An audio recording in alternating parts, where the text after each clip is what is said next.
원래 오늘이 이제 5월 4일이에요. 그래서 내일이 어린이날이고요. 원래는 오늘 이 시간대에 비전랜드 친구들하고 연합 예배를 드리고 난 후에 그 어린이들을 위한 이런 뭐랄까 이런 축제 같은 걸 하려고 했어요. 펀데이라 그래가지고 뭐 이렇게 놀이기구도 갖다 놓고. 근데 이제 세월호 그 사건이 있은 후에 저희 이제 교회 리더분들과 이렇게 저희가 논의를 한 결과 안 하는 게 좋을 것 같다. 그래서 이제 취소가 됐어요.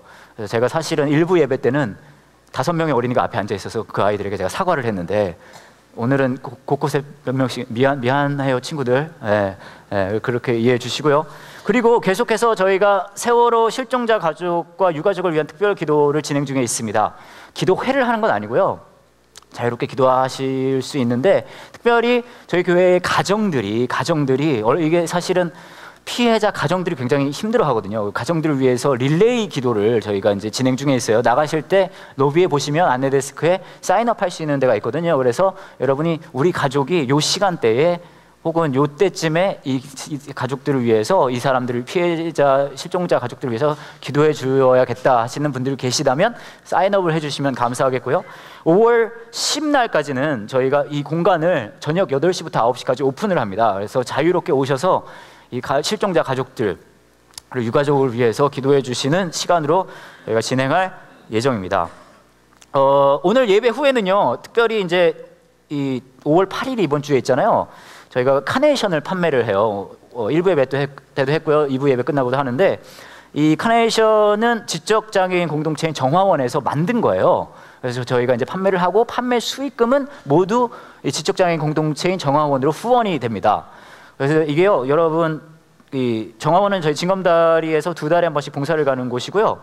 딱 한정판으로 50개만 준비했어요. 여러분, 이게 경쟁사예요, 요즘엔. 이거 원하시는 분은 빨리 예배가 끝나자마자 탁 나가셔서 사셔야 되고요. 개당 5,000원이라고 들었고요. 그리고 일부 예배 때 이미 30개가 팔렸대요. 자, 마감 임박입니다.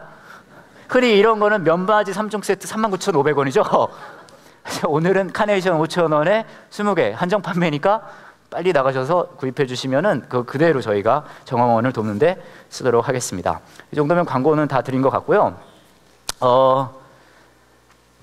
이번 달 들어오면서 이제 새로운 시리즈를 시작을 해야 되는데 제가 사실 저번 시리즈가 끝나고 나서 예수 따라 죽기가 끝나고 나서 2가지 정도를 생각하고 있었어요. 다음에 이걸 해봐야 되겠다.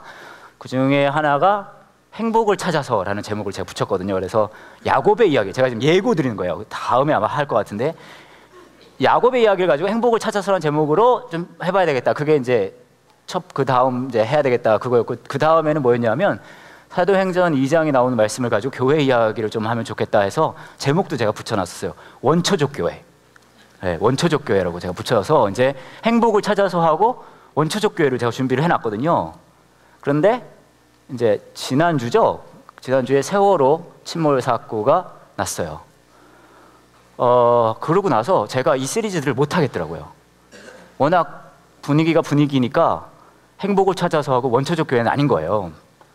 그래서 저도 굉장히 개인적으로 힘들고 마음이 힘들어서 그랬고요. 그래서 욥기를 좀 해볼까 하다가 욥기를 보면 욥이 굉장히 괴롭고 힘들어하는 모습이 42장에 걸쳐서 나오거든요.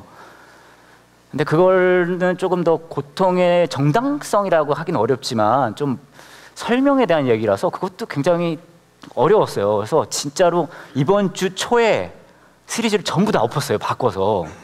그래서 이제 새로 시작을 하게 됐는데요. 이 기도하다가 아무래도 시대가 지금 뭐랄까요, 시기가 시기이고 저희가 처한 상황이 상황인 만큼 회복에 대한 이야기를 좀 하면 좋지 않을까라는 생각이 들었어요. 그래서 이제 그런 시리즈를 제가 준비를 했는데 제목을 생각하다가 처음에는 의약품 제목을 붙여야 되겠다고 생각을 했어요. 회복에 대한 거니까. 처음에 그래서 처음 떠오른 제목은 뭐였냐면 여러분, 상처엔 뭐죠? 그걸 생각을 했어요. 네, 그래서 5월에 나아가는 예배의 시리즈 제목은 후시딘입니다. 근데 생각을 해보니까 아무리 상처엔 후시딘이라고 하더라도 시리즈 제목을 후시딘이라고 하기엔 너무 홍보성이 있는 거예요. 좀 이상한 것 같기도. 그래서 그거는 안 하기로 하고, 그 다음이 뭐가 있었냐면요, 빨간 약을 할까 생각했었어요. 어렸을 때 여러분 장상철에 뭐 바르셨죠? 이건 꼭 노란 약이 아니에요. 그죠? 빨간 약이에요. 희한해요, 그죠? 그래서 제가 빨간 약으로 할까 하다가 사실 제가 마음이 못 돼서 그런 걸 수도 있어요. 제가 정결증 못해서. 근데 빨간 약 하니까 약간 야한 느낌이 나는 거예요. 왠지 저 때문이에요. 저 때문에. 그래서 빨간 약도 좀 안 되겠다.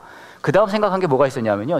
사실 저희 집에서는 저희 가정, 저희 부모님과 제 동생, 저희 가정에서는 아플 때 만병통치약이 하나 있어요. 모든 만병을 통치하는 약이거든요. 뭐냐 하면요. 여러분 들어보셨는지 모르겠어요. 호랭이 기름이라고요. 아세요? 네, 호랭이 기름. 이게 대단한 거예요. 저희 아버지는 호랭이 기름에 강한 믿음을 갖고 계신 분이신데 이게 바르면 다 낫는다는 거예요. 이게 사실 상처가 난다거나 덧나거나 하면 호랭이 기름 다 정말 쓰라리고 아파요. 근데 저희 아버지가 바르니까 발라야 되잖아요. 막 바르면은 진짜 막 낫고 그래. 심지어는 저희 아버지는 어떻게 믿고 계시냐 하면 예를 들어서 머리가 아프면 머리에 발라요. 눈이 아프면 눈에 바르고요. 배가 아프면 배에 바르고 가장 위험했을 때가 제가 큰 일을 보는 그 부분이 약간 어려웠을 때가 있었는데 저희 아버지가 그러시는 바르자. 그때는 제가 집을 나갈 뻔했어요. 네, 그래서 제가 이제 시리즈 제목을 호랭이 기름으로 하자. 그것도 생각을 했는데 이상한 거예요, 그죠? 네? 여러분 안녕하세요. 5월에 나아가는 예배 시리즈는 호랭이 기름입니다. 이상하잖아요. 그러다가 이제 저희 아이들이 조금만 다쳐도 찾는 게 있거든요. 아마 여러분도 자녀를 키워보셨으면 아실 거예요. 대단히 놀라워요. 막 조금만 다쳐도 울고 막 아파, 너무 아파. 요만큼 다쳐도 너무 아파. 막 세상 끝난 것 같이 그러는데 그리고 이 의약품을 꼭 찾습니다. 그래서 이걸 붙여주면 놀라운 거 뭔지 아세요? 실제로 상처가 낫지 않은데 울음을 그쳐요. 왜냐하면 거기엔 꼭 뽀로로라든지 뭔가가 있거든요. 한참 그걸 감상을 하는 거예요. 반창고거든요, 반창고. 그래서 생각해보니까 우리가 필요한 게 지금 이 시점에서 반창고 같은 뭔가가 필요하지 않을까 생각이 들어서 아주 긴 시리즈 설명을 제가 드린 거예요. 그래서 이제 5월 한 달 동안 반창고 시리즈로 이야기를 나누고요. 특별히 이번 시리즈 동안에는 예레미야 애가 말씀을 같이 나누려고 합니다. 예레미야 애가 말씀을 나눌 건데 전부는 아니고 3장 말씀만 가지고 갈 거예요. 제가 여러분에게 부탁을 드릴게요. 시리즈가 시작할 때마다 제가 부탁을 드리죠. 뭘까요? 한번 읽어보세요. 네. 제가 120% 확신으로 말씀드릴 수 있는데 아무리 좋은 설교도 말씀을 넘어설 수 없어요. 그러니까요, 꼭 읽어보셨으면 좋겠고요. 예레미야 애가가 5, 6장 정도 돼요. 확인하지 마세요. 제가 틀리면 창피하니까. 그렇게 오래 안 걸리시고 한번 특별히 요즘에 우리의 마음에 위로가 될 수 있는 말씀이에요. 한번 꼭 읽어보시고요. 그마저도 많다 하시는 분들은 3장만 읽으세요. 네, 3장 읽어보실 거죠? 네, 감사합니다. 오늘은 그 첫 번째 시간인데요. 예레미야 애가 3장입니다. 1절부터 20절까지 말씀 같이 보시도록 하겠습니다. 저랑 여러분이 한 절씩 같이 읽어보도록 할게요. 여러분이 들어올 때 받으신 주보에도 나와 있고 화면에도 나와 있습니다. 나는 여호와께서 내리신 진노의 매를 맞아 고난당하는 사람이다. 하루 종일 손을 드시어 나를 치고 또 치셨다. 슬픔과 아픔으로 나를 애워싸시고 내가 빠져나갈 수 없도록 가두시고 무거운 사슬로 매셨다.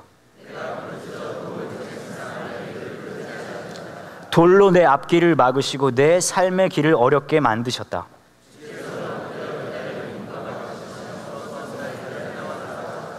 나를 그릇된 길로 이끄시고 갈기갈기 찢으셔서 쓸쓸한 곳에 내버려 두시며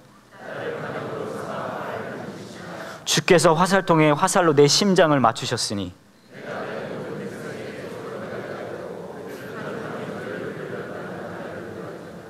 주께서 나를 쓴 것으로 배불리시고 고통으로 채우셨다. 이제는 내게 평안이 없다. 행복이 무엇인지도 잊어버렸다.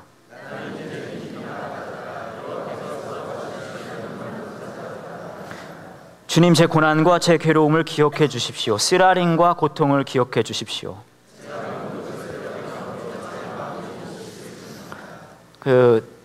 5월이 이제 가정의 달이잖아요. 그래서 이제 이것저것 살펴보다가 어떤 아빠가 제가 주로 가는 인터넷 커뮤니티에 올린 글을 하나 봤는데 굉장히 감동적이더라고요. 그래서 여러분에게 한번 읽어드리려고 가져와 봤습니다. 큰애가 7살인데 매일 애기 같았던 우리 큰애가 다 컸네요. 남들보다 키도 작고 늘 애기같이 행동해서 조바심만 냈었는데 벌써 다 컸어요. 토요일에 아이 유치원에 아빠와 같이 하는 행사가 있었습니다. 게임도 하고 아빠와 함께하는 행사였는데 마지막에 계주가 있었습니다. 전 작년 초에 심근경색으로 쓰러진 뒤로 뛰어본 적이 없었습니다. 운동도 빠른 걸음으로는 걸어봤지만 뛰어본 적은 없었거든요. 겁도 좀 났고요. 달리기를 하기 전에 아이가 선생님한테 쪼르르 가더군요. 그러더니 선생님이 오시더니 균이 아빠 몸이 안 좋으세요? 아이 이름이 균인 것 같아요. 그러더라고요. 아니요, 괜찮은데요 했더니 아이가 선생님한테 가서 우리 아빠 심장이 아파서 뛰면 안 된다고 했다고 하더라고요. 아빠가 작년에 심장이 아파서 병원에 혼자 누워 있었다고. 누구보다 달리기 하는 거 좋아하고 아빠하고 게임하는 거 좋아하는 아이가 그런 말 했다고 생각하니 가슴이 꽉 막히더군요. 선생님에게 괜찮습니다, 많이 뛰는 것도 아닌데요 하고 아이랑 같이 열심히 달리기 시작을 했습니다. 좀 걱정은 했는데 아이 마음 생각하니 안 뛸 수가 없더라고요. 그리고 별로 이상도 없었고요. 아이랑 유치원 행사 끝나고 오는 길에 왜 선생님한테 그렇게 이야기했냐고 했더니 게임도 좋고 한데 아빠 아프면 안 되잖아 하면서 아무 일 없다는 듯이 이야기를 하더라고요. 그냥 너무 마음이 아파서 꼭 안아주었습니다. 그리고 집에 와서 저녁 먹고 인터넷 하고 있는데 방에 들어오더니 종이 비행기를 하나 저에게 던지더라고요. 삐뚤삐뚤한 글씨로 아빠가 세상에서 제일 좋아, 아프지 마 아빠, 이렇게 적어놨네요. 사실 요맘때 읽었을 때 아주 잠시 셋째가 아들이 있었으면 좋겠다 잠시 생각이 났었어요. 잠시. 그리고 바로 회개했어요. 잘 놀아주지도 못하고 늘 혼내는 아빠인데 아이 맘 쓰는 게 저와는 다르더라고요. 아이 자고 난 후 혼자 이마트 가서 아이가 가장 좋아하는 메탈 블레이드 팽이 하나 사서 저도 도화지에 편지 써서 올려놨는데 아침에 아빠 사랑해요 하면서 막 안기네요. 오고 가는 속에 커가는 가족의 사랑이죠. 주변 이야기 들으면 3, 4학년 정도 되면 부모랑 노는 거 별로 안 좋아한다고 하던데 부모에게 반항도 하고 그거 생각하면 이제 몇 년 안 남았네요. 좀 더 아이와 같이 하는 시간을 늘려야 할 것 같습니다. 주말 동안 참 행복했습니다. 감동적이죠? 여러분도 잠시 아마 뭐 제 연령이나 그 비슷한 분들은 잠시 셋째, 넷째, 다섯째 생각하셨을 분들도 계실 수 있을 거예요. 저도 이거 굉장히 감동을 받았는데 감동을 많이 받은 것과 동시에 무슨 생각이 들었냐면 그런 생각 들더라고요. 여기 이 이야기를 보면 아이 아빠가 자신이 아팠던 상황을 이렇게 드러내는 거에 대한 약간 꺼리낌 같은 게 있는 거를 느끼실 수 있으셨을 거예요. 그죠? 근데 그런 모습을 보면서 제가 생각한 게 뭐가 있냐면요. 우리가 사는 세상이, 여러분이 살고 있는 그 문화권이 내가 가지고 있는 아픔이나 슬픔 혹은 절망 같은 것, 고통, 분노, 원망 그런 것들을 다른 사람에게 표출하는 것에 굉장히 터부시하는 문화권에 저와 여러분이 살고 있는 것 같아요. 그죠? 내 속에 있는 진짜 어둡고 힘든 모습들을 보여주기 어려운 세상을 살고 있는 것 같아요. 느낌이 아프고 힘들고 괴로워도 얼른 괜찮아져야 될 것 같고 얼른 일어나야 될 것 같고 다른 사람한테 민폐되는 것 같고 그런 마음이 우리 안에 있는 것 같아요. 세상을 살다 보면 뭐라고 그래야 될까요? 괜찮은 척 해야 되고 아무것도 아닌 척 해야 되고 화 안 난 척 해야 되고 그런 것들을 보여주는 상황들이 끊임없이 와요. 아마 여러분의 삶 속에도 뭐 힘들고 어려운 일이 있었을 때 남들에게 쉽게 보여주지 못했던 그런 어려움들 혹은 그런 상황들이 아마 여러분 삶 속에도 있었을 거예요. 제가 부모님이 미국에 사세요. 그 시애틀, 미국 시애틀 지역에 이제 부모님이 사시는데 제가 그 부모님을 뵈러 자주 가지를 못해요. 왜냐하면 한번 저희 가족이 부모님을 뵈러 갔다 오면 1년 내내 카드 빚을 갚아야 돼요. 여하튼 그래서 참 좋으면 안 좋아요. 여하튼 참 어렵고 힘들지만 가끔 가거든요. 최근에 갔었을 때가 한 3년 정도 전에 갔었어요. 근데 갔더니 어떤 일이 있었냐면 저희가 4인 가족이에요. 딸이 둘이 있는데 지금은 초등학교 2학년 7살이거든요. 근데 그때는 한 6살, 4살, 7살, 5살 그 정도 됐었을 것 같아요. 아버지 집에 오랜만에 갔더니 저희 부모님은 이 손녀들 너무 반기는 거예요. 오랜만에 보니까 좋아요, 제나요, 잘 왔어 그러는데 문제는 뭐냐면 아이들이 뭐 할머니 할아버지를 뭐라 그래야 될까요? 좀 어려워하는 거예요. 오랜만에 봐서 낯선 할머니 할아버지가 된 거죠. 좋아, 제나 왔어 그러는데 이러는 거예요. 제가 너무 민망하더라고요. 예. 그러다가 이제 저희 아버지 집이 이렇게 2층 주택으로 돼 있거든요. 그리고 뒤에 뒷뜰이 굉장히 넓은 게 있어요. 아이들이 이런 걸 워낙 처음 보니까 가서 막 뒷뜰에서 놀고 있었는데 아버지 어머니가 저한테 그런 말씀을 주시는 거예요. 뒷뜰이 있는데 거기다가 텃밭도 만들고 나무도 심고 그랬다는 거예요. 사과나무 같은 거. 근데 문제는 뭐냐면 이렇게 말씀하시더라고요. 이 다람쥐 새끼들이 와서 텃밭에 있는 거 막 다 집어먹고 사고 다 망쳐놓는다는 거예요. 가끔은 사슴 새끼들도 와가지고 막 다 이걸 막 내가 힘들어 이런 걸 농사져서 열매가 나오고 그러면 이 새끼들 와가지고 막 가서 막 다 망쳐놓는다고 그러시면서 너무 화가 나신다는 거예요. 너무 이 동물 친구들, 이 동물 새끼들이 너무 싫고, 그래가지고 막 말씀을 해주신 이게 뭐 약을 놔야 되는지 철조망을 쳐야 되는지 막 그런 말씀을 하시고 있었어요. 그러다가 저희 두 아이들이 막 뛰어들어오는 거예요. 밖에서 뒷뜰에서 막 구경하다 뛰어들어오면서 이렇게 얘기하는 거예요. 할머니, 할아버지 뒤에서 다람쥐 친구들을 만났어, 그러는 거예요. 근데 그 이야기를 듣자마자 저희 어머니께서 이렇게 말씀하시는 거예요. 어머, 그래, 우리 그럼 얼른 나가서 우리 다람쥐 친구들 먹이 주자. 그러더니 저희 어머니랑 아버지가요, 나가서 손녀들이랑 같이 이를 악물고 다람쥐들에게 먹이를 주시는 거예요. 이 보면 화나고 성질이 나고 괴롭고 정말 짜증이 나는데 그걸 이렇게 아닌 척해야 되는 상황들이 굉장히 자주 온다는 거예요. 아마 여러분의 삶 속에도 그런 순간들이 오고 저와 여러분의 삶 속에도 올 거예요. 아프고 슬프고 괴로워도 괜찮은 척해야 되는 거죠. 그런 삶을 저와 여러분이 살고 있어요. 그런데 제가 이제 이 치유에 관한, 회복에 관한 뭐라고 할까요? 생각을 하다가 이제 오늘 예레미야 애가 말씀을 보게 됐거든요. 근데 성경에서는요, 저와 여러분이 흔히 생각하기로 신앙의 사람이라면 어렵고 힘들고 괴로운 일이 있다면 얼른 믿음으로 딛고 일어서서 내가 다른 사람에게 모범이 돼야 되고 그렇게 생각을 하잖아요. 근데 성경에서는 사뭇 다른 이야기를 한다는 것을 발견하게 됐어요. 오늘 말씀을 보면요, 예레미야라는 사람이 자신의 나라인 유다가 멸망을 하거든요. 그리고 그 도시인 예루살렘이 멸망해요. 자기의 동족들이 포로로 이끌려고 죽고 괴로워하는 그 순간들을 보면서 쓰여진 게 예레미야 애가란 말이에요. 근데 그러면서 쓰여진 이 내용 안에 이 예레미야는 자신에게 처해 있는 이 고통과 아픔을 어떻게 표현하는지 한번 보셔도 좋을 것 같아요. 이렇게 이야기를 합니다. 한번 들어보세요. 나는 여호와께서 내리신 진노의 매를 맞아 고난당하는 사람이다. 주께서 나를 어둠 속으로 데려가시고 하루 종일 손을 드셔 나를 치고 또 치셨다. 내 살과 살갗을 약하게 하시고 내 뼈를 꺾으셨다. 보면요, 이런 내용이 1절부터 한 18절까지 계속 나와요. 막 별 얘기 다, 죽은 지 오래된 사람처럼 나를 어둠 속에 앉히셨다. 내가 빠져나갈 수 없도록 가두시고 무거운 사슬을 매셨다. 내가 부르짖어 도움을 청해서 내 기도를 들으지 않으셨다. 돌로 내 앞길을 막으시고 내 앞에 삶의 길을 어렵게 하셨다. 주께서 엎드리는 기다리는 곰과 같으시며 숨어서 기다리는 사자 같으시고 나를 그릇된 길로 이끄시고 갈기갈기 찢으셔서 쓸쓸한 곳에 내버려 두시며. 대단하지 않아요, 여러분? 내용이? 이 내용을 보면요, 여러분, 흔히 이 전통적인 교회를 가면 이 권사님들 계시잖아요. 권사님들은 어떤 성경 말씀을 읽어도 아멘 아멘 아멘 이렇게 받으세요. 근데 간혹 성경 말씀 중에 이게 애매한 부분들이 있거든요. 여러분, 저와 여러분이 오늘 본 이 말씀 들어보세요. 나는 여호와께 내리신 진노의 매를 맞아 고난당하는 사람이다. 아멘 아멘. 이거 어렵단 말이에요. 아멘 아멘 뭐 이렇게 되는 거죠. 이 내용을 보면 여러분, 하나님을 높이고 막 배경음악이 흐르면서 할렐루야 아멘 이런 내용이에요? 아니에요. 이거 보면요, 제가 쉽게 설명을 요약해 드릴 수 있어요. 나 지금 하나님한테 굉장히 화가 났습니다. 아니면 반말도 아닌 거죠. 내가 봤을 때 그만큼 화가 났어요. 내가 지금 하나님한테 굉장히 화가 났고 하나님이 일하는 스타일이 내 지금 굉장히 마음에 안 들어요. 내가 지금 너무 화가 나고 짜증이 나서 괴롭고 힘들어서 내가 지금 하나님 너무 지금 굉장히 제가 지금 화나서 별로 상대하고 싶지 않거든요. 그런 내용이에요. 그죠? 인정하고 힘드세요? 교회라서? 이런 거 처음 들어보시죠? 교회에서? 아니 이거 딱 보시면 그런 내용이잖아요. 그렇죠? 나 굉장히 화났어요. 하나님 이거예요. 나 하나님 되게 하나님 저 됐거든요. 이거거든요. 그렇지 않아요? 이런 내용이 왜 성경에 들어있을까요? 실수일까요? 정신 차려보니까 들어있는 걸까요?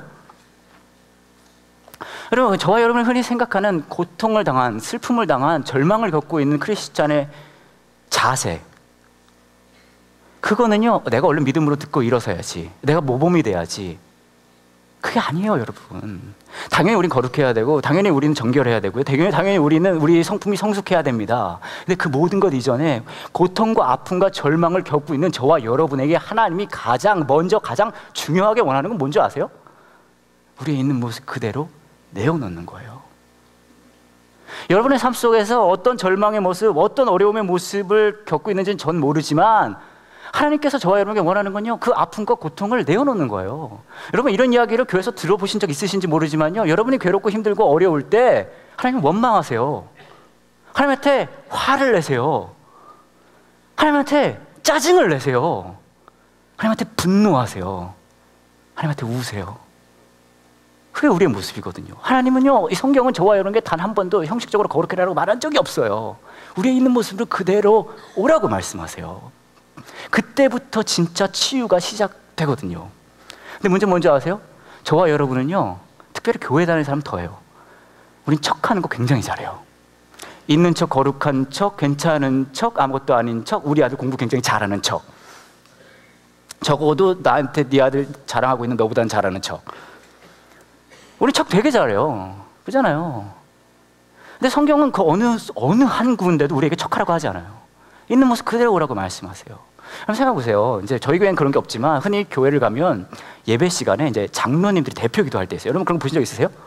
네. 그러면요 되게 멋있게 기도들 하시거든요. 막 천지를 창조하시고 우주를 주관하시는 만유의 전지전능하신 여호와 하나님, 오늘 우리가 이 자리에 모여서 하나님의 전능하신 이름을 높일 때에 그 영광의 빛이 드러나게 하시고 뭐 이렇게 기도하시잖아요. 그죠? 네. 잘한 기도예요. 좋은 기도예요. 그게 나쁘다는 얘기 아니에요. 좋은 기도예요. 하지만 제가 여러분에게 이거보다 더 좋은 기도를 지금 예화를 보여드리겠습니다. 이렇게 장로님이 예배 때 이렇게 기도해 보는 거예요. 대표 기도 때. 하나님 아버지, 제가 사실 오늘 기도하고 싶은 생각이 전혀 없는데 목사님이 3일 연속 나한테 기도하라 그래서 어쩌다 보니까 여기 서 있었습니다. 사실 하나님 솔직히 말하면 제가 정말 기도하고 싶지 않아요. 왜냐하면 하나님 아시죠? 나랑 같이 사는 그 여자 3일 전부터 저한테 계속 떽떽거리고 있습니다. 자, 하나님 아시겠지만 제가 그래도 성격이 좋아서 지난 30여 년 동안 이 여자랑 살았는데 한계입니다. 하나님, 제가 이 여자가 이해가 안 가는 게 우리 둘째 아들 오토바이 타는 게 그게 왜 절 닮아서 그런 겁니까? 하나님, 사실 얘기 들어보면 우리 와이프가 학창시절에 훨씬 더 잘 놀았습니다. 하나님 그거 아시잖아요. 물론 이 기도는 예의도 없고 형식도 없어요. 실제로 이렇게 못하겠죠. 근데 이 기도에는요, 앞에 장로님 기도에 없는 게 있어요. 그게 뭔지 아세요? 그 마음이요. 장로님의 진짜 마음이요. 우리가 아프고 괴롭고 절망적인 상황에 겪을 때 하나님이 저와 여러분의 가장 먼저 원하시는 건 모범적인 삶이 아니에요. 얼른 믿음으로 일어나라 아니에요. 뭔지 아세요? 내 마음, 아픈 마음, 괴로운 마음, 화나는 마음, 분노하는 마음, 그거 있는 그대로 나에게 와라예요. 왜냐하면 가장 중요한 건 우리의 마음이 있는 모습 그대로 하나님의 마음에 닿아 있는 게 가장 중요하거든요. 저희 교회가 4개 교회로 이루어져 있어요. 아시죠? 그 중에 하나가요, 여러분, CIC, 크리스찬 인터내셔널 처치, 영어권 교회예요. 한 80, 90% 정도 되시는 분들이 다 외국 분들이십니다. 그래서 이제 저쪽 테크노 지역의 대전 외국인 학교에서 예배드리고 있어요. 같이 이제 예배한 지 한 1년 정도 지났는데, 작년 처음에 시작했을 때 이제 저희가 그쪽에 워낙 인력이 없어서 예배팀을 데려와서 거기서 이제 예배를 했거든요. 근데 시작한 지 한 2-3주 안 됐었을 거예요. 음악할 친구가 이제 찬양 인도하실 분이 없어서 이제 제가 없잖아요. 그래가지고 저희 예배팀에 이제 찬양을 정말 잘하는 우리 눈썹 대표, 제가 태훈 형제한테 전화를 했어요. 태훈아, 우리 여기가 지금 찬양 인도자가 없으니까 태훈 네가 와야 된다. 저한테 물어보는 거예요. 거기 영어 하는 데 아니에요? 제가 맞아, 영어 하는 데야. 태훈 형제가 좋다 그랬을까요? 싫다 그랬을까요? 여러분, 태훈 형제가 잘하는군요. 그냥 속이 용하네. 여하튼 그래서 그렇지, 막 그러는 거예요. 아무 말도 안 해도 되냐는 거예요. 그냥 노래만 해도 되냐. 그래서 그래도 될 거 그랬더니 어떻게 그냥 아무 말도 안 하고 하냐는 거예요. 그래서 제가 2가지는 가르쳐 줬어요. 가서 헬로 에브리바디 해라. 그 다음에는 Would you stand for worship 해라 그랬어요. 뭐냐면 Would you stand for worship. 뭐죠? Everybody? Would you stand for worship? 뭐죠? 다 같이 일어나서 찬양하시겠습니다. 뭐 여러분이나 태용 군이나 별로 다른 건 없네요. 하여튼 그거예요. 그래서 그 2가지는 하자. Hello everybody, would you stand for worship? 근데 여러분 우리 태훈 형제 잘 아시고 노래를 정말 잘해요. 근데요, 이 멘트가 또 죽여주잖아요. 이 말을 정말 잘하거든요. 또 욕심이 있어요. 멘트 욕심. 다음날 이제 예배를 드리러 갔는데 이제 태훈 형제가 올라가서 이제 찬양을 합니다. 근데 우리 태훈 형제가 깜짝 놀랐어요. 저는 유창한 영어로 멘트를 하기 시작하는 거예요. 하나님은 살아계셔요. 그때 이렇게 하는 거예요. 딱 올라가더니 우선은 Hello everybody, Yesterday, Bad Dream, Tomorrow, I sing English,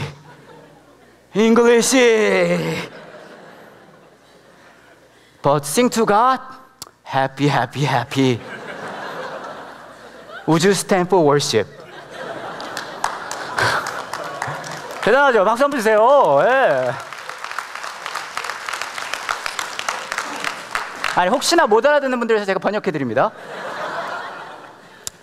Hello everybody. 여러분 안녕하세요. Yesterday bad dream. 어젯밤에 저는 악몽을 꾸었습니다. Tomorrow I sing English. 내일이면 내가 영어로 찬양을 하고 있겠구나. English. 영어로 찬양을 할 생각을 하니 마음이 아프고 힘들고 매우 괴로웠었습니다. But sing to God, happy, happy, happy.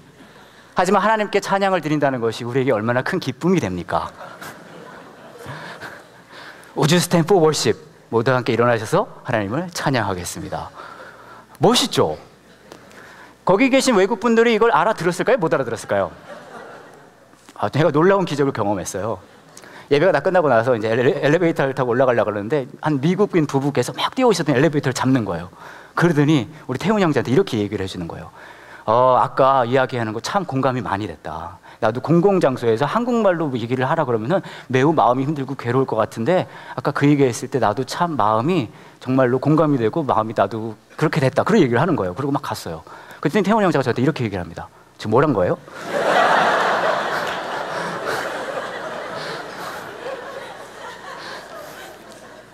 여러분, 제가 한 영어 하거든요. 제가 통역도 많이 하고요. 진짜 영어 많이 해요. 근데 제가 이 태훈 형제가 한 영어를 보고 이걸 잘했다고 생각했을까요? 못했다고 생각했을까요? 전 탁월하다고 생각했어요. 이 놀라운 게요. 영어 하시는 분들도 알아듣고 한국말 하시는 분들도 알아들었어요. We are the world가 되는 영어. 왜 제가 이게 탁월하다고 생각하냐면 한 가지예요. 뭐냐면요. 태훈 형제의 그 절실하고 안타까운 마음이 듣는 사람들한테 그대로 전해졌거든요. 아무리 휘황찬란한 어휘라든지 대단한 영어 단어를 갖다 쓰더라도 이 정도까지 전달을 못했었을 것 같아요. 여러분, 신앙생활이 뭐냐고 물어보신다면 저는 이렇게 정리할 수 있을 것 같아요. 우리의 마음이 있는 그대로 늘 하나님의 마음에 닿아 있는 것.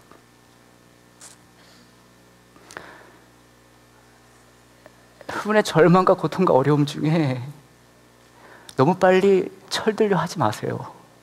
너무 빨리 척하지 마세요. 하나님이 가장 저와 여러분에게 원하시는 건 우리가 얼른 믿음으로 딛고 일어나서 할렐루야 아멘 이제 아무 문제가 없습니다가 아니에요. 너의 있는 모습 그대로 네 마음 그대로 내게로 와요. 우리의 고통과 우리의 아픔 그거 하나님은 보실 준비가 돼 있으세요. 괜찮으시다고 하세요. 말도 안 되는 고통과 어려움 중에 하나님 도와주세요. 이게 말이 됩니까 하나님? 하나님 어떻게 이러실 수 있으세요? 있는 그대로요. 지난주 화요일인가 제가 서울에 갈 일이 있어서 일정이 끝나고요. 제가 저번에 한번 말씀드렸는데 기억하시는지 모르겠어요. 저희 교회 오신 한 집사님 아드님이 2년 전에 아드님이 군대에서 추락사고를 당해서 뇌를 다치셨어요. 그 아드님이. 그리고 2년 동안 계속 병원에 계세요. 12번 수술을 받았대요. 너무 마음이 아파서 제가 지난 화요일에는 그 병원에 한번 가봤어요. 그래서 그 청년을 만나게 됐거든요. 병실엔 없더라고요. 나갔대요. 나가서 좀 찾아보다가 얼굴을 알아야지 제가 찾죠. 그러다 있다가 있는데 결국 만나게 돼요. 휠체어를 타고 잠깐 산책을 하다 왔다는 거예요. 근데 인지 능력, 그냥 인지는 하는데 아무것도 할 수 없고 말도 못하고 아무것도 못해요. 근데 제가 사실은 다른 사람에게 이런 표현 잘 안 쓰거든요. 저 이외에. 이 청년이 너무 잘생긴 거예요. 제가 눈썹 긴 사람 되게 부러워하거든요. 빗물도 안 들어가고 눈에 좋잖아요. 속눈썹도 길고 쌍꺼풀도 있고. 근데 너무 마음이 아파했더라고요. 아픈 거예요 그냥 이 잘생긴 청년이. 그러고 나와서 기도해주고 서울역에 갔다가 이제 대리조선역을 오는데 그 당시 몰랐거든요. 여기도 이제 분향소가 있는지. 서울시청 앞에 있는 분향소에 갔어요. 한 40여 분 기다려서 헌화를 하고 기도를 했는데 굉장히 많은 사람들이 줄 서 있거든요. 아무도 말을 안 해요. 핸드폰을 하는 사람도 없고요. 조용히 가서 꽃을 놓고 우시는 거예요, 다. 또 근데 거기 앞에 서니까 그 차가운 물 속에서 그렇게 죽어가야 했던 애들이 생각하니까 미쳐버리겠는 거예요. 여러분, 저는 신학 공부도 했고요. 사실 머리로는 하나님이 이런 상황에 어떻게 일하시는 하나님이신 거 다 알고 다 알아요. 근데 내려오는 내내 제가 주먹을 불끈 쥐고 계속 기도했던 게 뭔지 아세요? 목사가 이런 기도 해도 되는지 모르겠지만 하나님 무슨 일을 이따위로 하세요 였어요. 이게 모범적인 기도문인지는 잘 모르겠지만 한 가지 분명한 건요, 그거는 제 마음이었거든요. 우리가 고통에 당할 때, 어려움을 당할 때, 여러분의 절망 속에 있을 때, 여러분, 하나님은 여러분에게 얼른 철들어서 일어서야지 하시는 분 아니세요. 울어도 돼, 화내도 돼. 너의 지금의 마음이 그렇다면, 너의 마음이 그렇다면 있는 모습 그대로 내게로 오라고 말씀하십니다. 분노해, 원망해, 울어도 되라고 하세요. 우리가 이렇게 울 때, 이렇게 우리가 분노할 때, 이렇게 우리가 원망할 때 그 모습은 약간 하나님 앞에 버릇 없을진 몰라도요, 그 안에서 우리가 우리의 한계를 경험하게 돼요. 그 말은 다시 말하면 뭔지 아세요? 우리가 우리의 한계를 경험할 때 그때 우린 진짜 깨달아요. 얼마나 우리가 하나님이 필요한지. 그러니까 있는 모습 그대로 오시라는 거예요.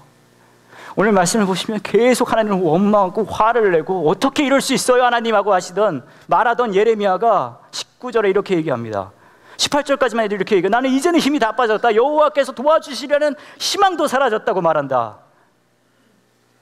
근데 예레미야가 갑자기 이렇게 말해요. 주님, 제 고난과 제 괴로움을 기억해 주십시오. 쓰라림과 고통을 기억해 주십시오. 내가 하나님을 원망하고 하나님께 분노하고 내가 울 때에 있는 모습 그대로 나아갈 때 내가 얼마나 하나님이 필요한 존재인지를 알 수 있거든요. 그러니까 하나님 앞에 있는 모습 그대로 나오라는 말인 거죠. 제가 예전에 저희 교회 청소년부 징검다리의 전도사였어요. 한 6년 전인가? 그 당시 중학교 3학년이던 가연이라는 아이가 있었는데 아버지가 돌아가셨어요. 겨울이었거든요. 그래서 저희가 겨울 캠프를 가는데 가연이한테 얘기했어요. 한 달도 안 지났었을 거예요. 아버님 돌아가시고. 가연아, 안 가도 돼, 힘들면. 근데 가연이가 왔어요, 결국. 근데 여러분, 지금은 제가 어떤지 모르겠는데 그 당시에 징검다리 청소년부는요, 굉장히 이 담당 사역자를 닮아서 그런지 모르겠는데 아이들이 정결하고 순결했어요. 얼마나 정결하고 순결했냐면요, 남학생, 여학생이 서로 얘기를 안 해요. 예배를 드리면 이쪽엔 남자, 이쪽엔 여자인 거예요. 홍해가 갈라지듯이. 근데 이게 좀 너무 민망하니까 캠프를 가서 너무 그러고 있는 게, 제가 그러지 말자 그래가지고 게임 비슷한 걸 했는데 남자들이 여기 쭉 앉고 여자들이 여기 쭉 앉고 한 명을 딱 지정을 해서 한 여자아이를 지정을 하면 남자애들이 3초 안에 그 여자아이에 대한 인상을 얘기를 하는 거예요. 바로 탁탁탁탁탁. 예를 들면 굉장히 근데 적나라했어요. 좀 민망하고 막 뚱뚱해요. 막 쌍꺼풀이 생기다 만 것 같아요. 성격 더러워요. 막 그런 게 쫙 나왔어요. 막 이제 남녀애들이 그렇게 하고 좀 더 하기 애매해졌단 말이에요. 근데 다 하고 나서 아이들이 그러는 거예요. 전도사님, 우리만 이렇게 당할 수는 없어요. 우리 전도사님도 해요. 원튼 원치 않든 결국 그걸 저도 하게 됐어요. 저걸 앉혀놓고 아이들이 이제 한 명씩 들어가면서 3초 안에 얘기를 하는데 별얘기, 인민재판이 시작이 된 거예요. 막 해골, 하체가 앙상해, 항상 뭘 지금 턱뼈만 남은 것 같아, 막 쫙 나오는 거예요. 내가 이것들을 내가 그만두지 않으리라. 그러다가 가연이 차례가 됐거든요. 막 해골 막 쫙 나오다가 가연이가 저를 딱 보더니 잠깐 멈칫하더니 이렇게 얘기하는 거예요. 아빠? 그러는 거예요. 우선은 제가 가연이한테 그동안 잘해주지 못하게 너무 미안했고요. 그보다 더 중요한 건 가연이가 얼마나 자기가 아빠가 필요한지를 지금도 뭐 한 달밖에 안 됐으니까 절실하게 애가 느끼고 있구나. 그걸 제가 느꼈어요. 우리가 있는 모습 그대로 하나님 앞에 나갈 때, 하나님 앞에 분노하고 원망하고 하나님 내가 너무 괴롭고 힘들어하고 그 앞에서 울 때, 그때 우리는 알 수 있어요. 내가 얼마나 하나님이 필요한 존재인지. 그렇게 우세요. 그렇게 하나님을 원망하세요. 그렇게 하나님 앞에서 분노하세요. 그렇게 한계 있는 우리의 모습을 나타낼 때 그때 저와 여러분은 절실하게 깨닫게 돼요. 나는 하나님이 필요합니다. 여러분, 예수님께서도요, 그 성경에 보면 그분의 고통과 아픔을 숨기시는 분이 아니셨어요. 겟세마네 동산에서 기도하십니다. 어떻게 기도하셨죠? 하나님 아버지께서 모든 걸 하실 수 있으십니다. 이 컵을 가져가 주세요. 십자가 위에서 어떻게 기도하셨죠? 나의 하나님 어찌하여 나를 버리십니까? 여러분, 그 말씀은 시편 22편에서 인용하신 말씀인데 한번 읽어보세요. 나중에 시편 22편이요, 가장 고통스러운 시편 중에 하나예요. 십자가는 여러분, 하나님께서 저와 여러분에게 보여주신 그분의 최고의 고통과 최고의 아픔과 최고의 절망의 모습이에요. 그리고 우리에게 이렇게 말씀하십니다. 내가 이렇게 아프고 내가 이렇게 고통받았어. 너 있는 모습 그대로 내게 와도 돼. 와서 울어. 괜찮아. 제가 처제가 하나 있어요. 결혼을 해서 지금 천안에 사는데 처녀 때 일입니다. 회사가 마치고 퇴근하고 들어오는데 제가 처갓집에 놀러가 있었거든요. 밥 한 끼 거기서 때우는 날이었어요. 처제가 들어왔는데 깜짝 놀랐어요. 왜냐하면 무릎이 피투성이고요, 팔꿈치도 막 피가 가득한 거예요. 알고 보니까 이 친구가, 저희 처제가 힐을 높은 거를 신고 출근하고 퇴근하다가 버스에서 내리다가 굉장히 민망하게 넘어졌대요. 후둥탕탕탕 이렇게. 그러면 쳐넘어졌대요. 후당탕탕 하고 너비 생각해보세요. 흔히 한 군데만 다치는데 여기랑 여기를 다쳤다는 거는요, 진짜 굉장히 다이나믹한 액션을 보여줬다는 얘기예요. 근데 나중에 얘기를 들어보니까 저희 처제가 후당탕탕 넘어진 다음에 어떻게 바로 반응했는지 아세요? 거기서 앉아가지고 쳐 울었을까요? 아가씨인데 어떻게 했는지 아세요? 바로 일어나서 꼿꼿이 고개를 들고서는 이러고 집으로 왔다는 거예요. 그리고 이제 집 문을 열고 집에 돌아왔어요. 피가 철철 나고 여기 나잖아요. 근데 집에 들어오자마자 저희 처제가 어떻게 하는지 아세요? 쳐 울기 시작하는 거예요. 아니 뭔 얘기 하는지도 모르겠어요.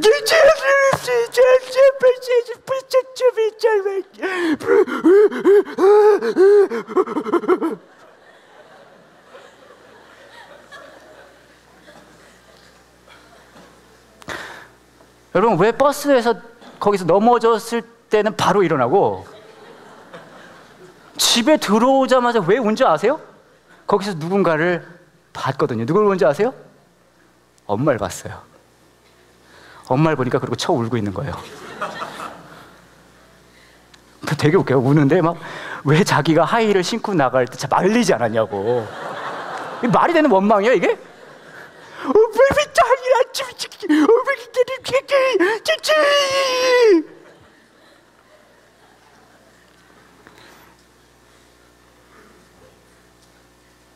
저희 처제는 지나가는 사람한테 창피해서 울지는 못했는데 엄마를 만날 때는 막 울었어요. 하나님은 저와 여러분의 삶 속에서 지나가는 사람이 되고 싶지 않으세요. 하나님은 저와 여러분의 삶 속에 악착같이 우리의 아버지가 되고 싶어 하세요. 너의 슬픔과 두려움과 절망과 아픔을 있는 모습 그대로 가져와. 괜찮아. 울어도 돼. 울어도 돼. 이 부르심에 우리의 모습 그대로, 아프고 분노하는 모습 그대로 반응할 수 있는 저와 여러분 되었으면 좋겠습니다. 그렇게 하나님 앞에서 바보같이 쳐올 수 있는 우리가 되면 너무 좋을 것 같아요. 이 시간 함께 같이 기도하기를 원합니다.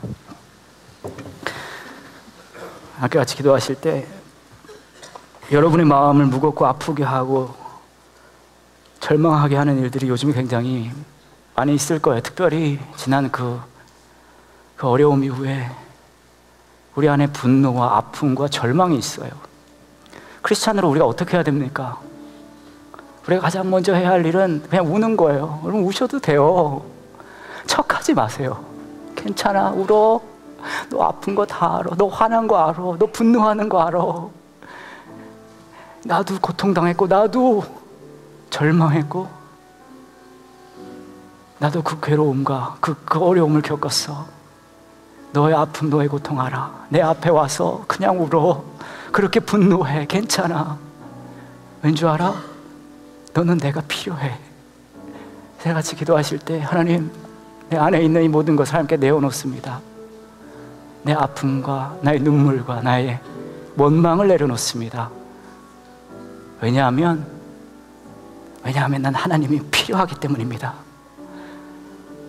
자, 이렇게 하나님 앞에 내어놓는 시간 되길 원합니다. 같이 기도하시겠습니다.